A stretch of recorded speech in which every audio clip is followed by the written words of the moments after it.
दोस्तों आज हम इस वीडियो में सीखने जा रहे हैं जो ऑरिकुलर थेरेपी में चक्रास कहाँ पर आते हैं और उनकी लोकेशन क्या होती है और उन पर किस तरीके से ऑरिकुलर थेरेपी के पॉइंट्स लगाए जाते हैं। तो चलिए हम जानते हैं। तो ये वाला जो पहला पॉइंट आता है यहाँ पर, ये आपका क्राउन चक्रा आता है। ये आप देखेंगे तो ये आपका क्राउन चक्रा होता है। फिर हम बात करें तो थर्ड आई चक्रा की, तो थर्ड आई जो चक्रा होता है ये आता है जिसे हम एंडोक्राइन ग्लैंड के नाम से भी जानते हैं। फिर हम बात करें थ्रोट चक्रा की, तो थ्रोट चक्रा जो आता है ये यहाँ पर आता है जिसे हम पैरोटिड ग्लैंड के भी नाम से जानते हैं। फिर अगर जो हम बात करें थ्रोट चक्रा के बाद की, तो आता है दोस्तों हार्ट चक्रा। तो यहाँ पर हेलिक्स जो क्रश है, हेलिक्स क्रश के सामने यहाँ पर ये आपका हार्ट चक्रा का आता है। फिर हम बात करें हार्ट चक्रा के बाद की, तो ये जो पॉइंट होता है ये वाला, ये आपका सोलर प्लेक्सस चक्रा। फिर हम बात करते हैं सैक्रल चक्रा की, तो यहाँ पर दोस्तों देखेंगे तो ये वाला जो पॉइंट है ये आपका सैक्रल चक्रा आता है। फिर हम बात करते हैं हार्ट चक्रा की, तो हार्ट चक्रा ये जो हमारा इंफीरियर क्रश है, इंफीरियर क्रश के जस्ट अंदर ये वाला होता है। अगर जो आप यहाँ के जो पॉइंट्स हैं आप नहीं लगा पाते हैं तो रूट चक्रा आपका यहाँ पर भी आप इसे लगा सकते हैं। अब हम बात करते हैं एलिमेंट्स।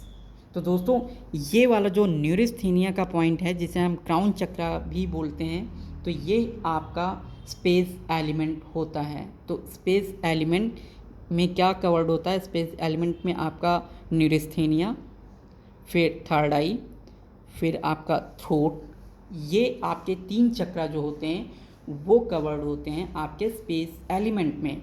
फिर हम बात करते हैं हार्ट चक्रा। तो दोस्तों ये जो हार्ट चक्रा है, यह हार्ट चक्रा आपका विंड एलिमेंट को कवर्ड करता है, यानी कि विंड के रिलेटेड कोई भी प्रॉब्लम होती तो आपको यहाँ पर हार्ट चक्रा पर आपको हील करना होगा। फिर हम बात करते हैं सोलर प्लेक्सस चक्रा की, जिसे हम 0 पॉइंट के भी नाम से जानते हैं। तो यहाँ पर ये वाला जो पॉइंट होता है इसे हम फायर एलिमेंट के भी नाम से जानते हैं। फिर हम बात करते हैं अगर जो वाटर एलिमेंट की, तो ये वाला जो पॉइंट होता है शनमन, जिसे हम सैक्रल चक्रा के नाम से जानते हैं। तो यहाँ पर ये आपका वाटर एलिमेंट को रिप्रेजेंट करता है। फिर अगर जो हम बात करें अर्थ एलिमेंट की, तो यहाँ पर ये देखेंगे तो ये वाला जो पॉइंट है ये आपका अर्थ एलिमेंट, जिसे हम रूट चक्रा के नाम से भी जानते हैं। अगर जो आपका पॉइंट अंदर नहीं लगता है तो आप इसे यहाँ पर भी लगा सकते हैं। अब हम जानते हैं कि किस तरीके से आपको पॉइंट्स लगाने हैं ऑरिकुलर थेरेपी के। तो आपको क्या करना होगा कि आपको ऑरिकुलर थेरेपी जिम्मी और ये आपको सीड्स लेने होंगे और इनको इस तरीके से निकाल कर के ये इस तरीके से आपको लेने हैं और ये पेस्ट कर देने हैं। तो जैसे कि आपको स्पेस एलिमेंट लगाना है तो आपको ये लगा देना है। या फिर हम बात करें चक्रास की, तो ये आपका जो क्राउन चक्रा का हमने ये पॉइंट लगाया है। इसी के साथ में हम बात करें हार्ट चक्रा, तो हार्ट चक्रा दोस्तों यहाँ पर आएगा।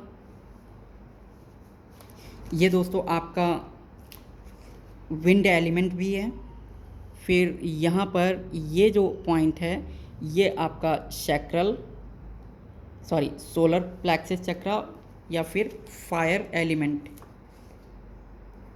फिर यहाँ पर हम बात करते हैं तो ये दोस्तों जो पॉइंट है ये आपको वाटर एलिमेंट यानी कि सैक्रल चक्रा। इसी की बात करें तो यहाँ पर इसके अंदर जाकर के ये पॉइंट लगता है अर्थ एलिमेंट का। तो यहाँ पर आप इसे इस तरीके से भी लगा सकते हैं। अब हम बात कर लेते हैं चक्रास की। तो चक्रास हमने पॉइंट्स लगा लिए हैं। तो यहाँ पर अगर जो हम बात करते हैं तो ये आपका क्राउन चक्रा है, तो थर्ड आई ये आ जाएगा, थ्रोट चक्रा ये, हार्ट चक्रा ये, सोलर, सैक्रल, रूट। तो आपको किस तरीके से चक्रास पर पॉइंट्स लगाना है ये भी हमने इस वीडियो में सीखा। अगर जो आप अभी हमारे YouTube चैनल पे नए हैं तो आप इसे सब्सक्राइब भी कर लीजिए ताकि जो भी मैं नई वीडियो अपलोड करूं वो आपके पास आसानी तरीके से मिल जाए। तो आज की इस वीडियो में इतना ही, नेक्स्ट वीडियो में मिलेंगे, तब तक के लिए दीजिए इजाज़त। धन्यवाद।